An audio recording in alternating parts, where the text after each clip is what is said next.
प्रियपुत्राय श्री गणेशाय नमो नमः। Are Soni news के सभी दर्शकों को गणेश चतुर्थी की हार्दिक शुभकामनाएं।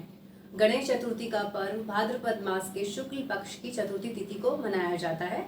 इसको विनायक चतुर्थी के नाम से भी जाना जाता है।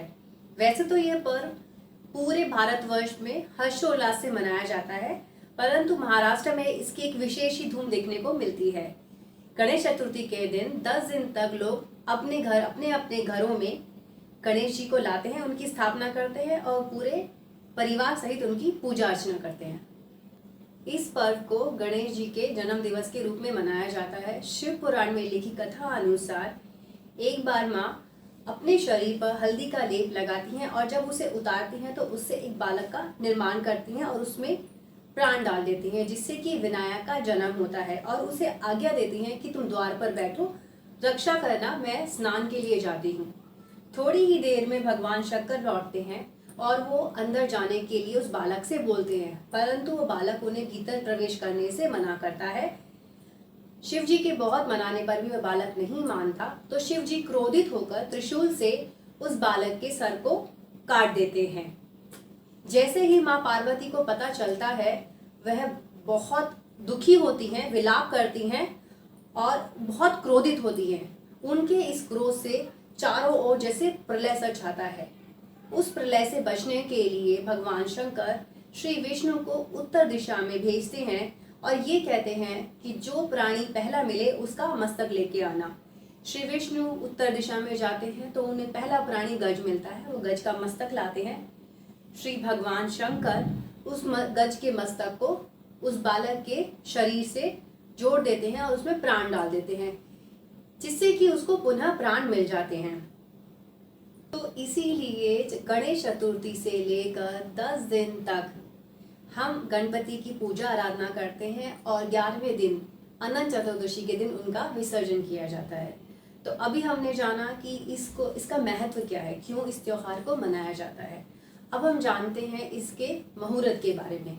गणेश पूजन और स्थापना के लिए शुभ मुहूर्त इस प्रकार रहेंगे: सुबह 7:54 से लेकर 9:32 तक, दिन के 2:19 से लेकर 5:32 तक और सायंकालीन 7:08 से 8:32 तक। तो आप इन तीनों मुहूर्तों में किसी भी समय अपनी सुविधा अनुसार गणपति को लाकर उनकी स्थापना कर सकते हैं।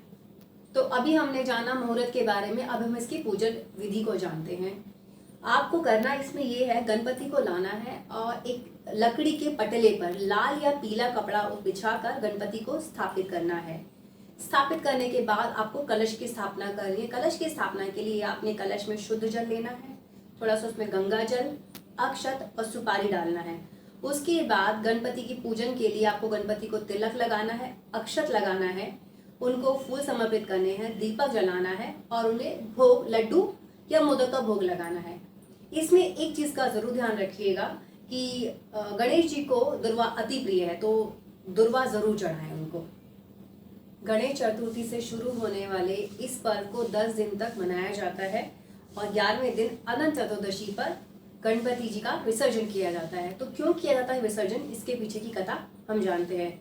वेदानुसार कहा जाता है, वेदों में ये विदित है कि 10 दिन तक, मतलब कि गणेश चतुर्थी से श्री वेद व्यास जी ने 10 दिन तक गणपति को महाभारत की कथा सुनाई थी और इस कथा को श्री गणेश ने आंख बंद करके 10 दिन तक सुना था।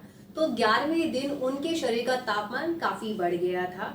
वेद व्यास जी ने उनको गणेश चतुर्थी से शुरू होने वाले 10 दिन के इस पर्व तक लोग नियमित रूप से सुबह शाम पूजा अर्चना करके 11वें दिन अनंत चतुर्दशी के दिन गणपति का विसर्जन करते हैं। तो क्यों किया जाता है गणपति का विसर्जन, जानते हैं उसके पीछे की कथा।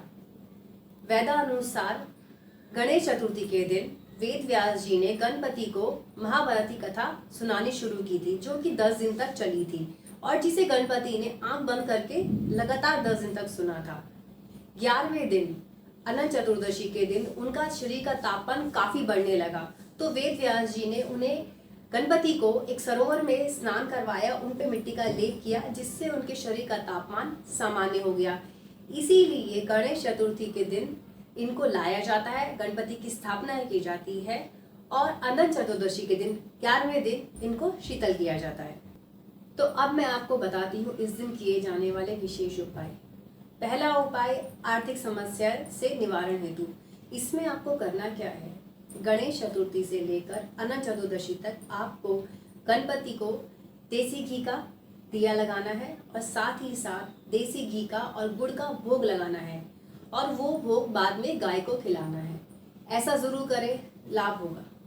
दूसरा उपाय उन जातकों के लिए है जिनकी विवाह में समस्या आ रही है, कुछ अड़चने आ रही हैं, विवाह में देरी हो रही है, तो उनको सिर्फ इतना करना है, गणेश चतुर्थी से लेकर अनंत चतुर्दशी तक उनको श्री गणेश को दुर्वा की 21 गांठें चढ़ानी है।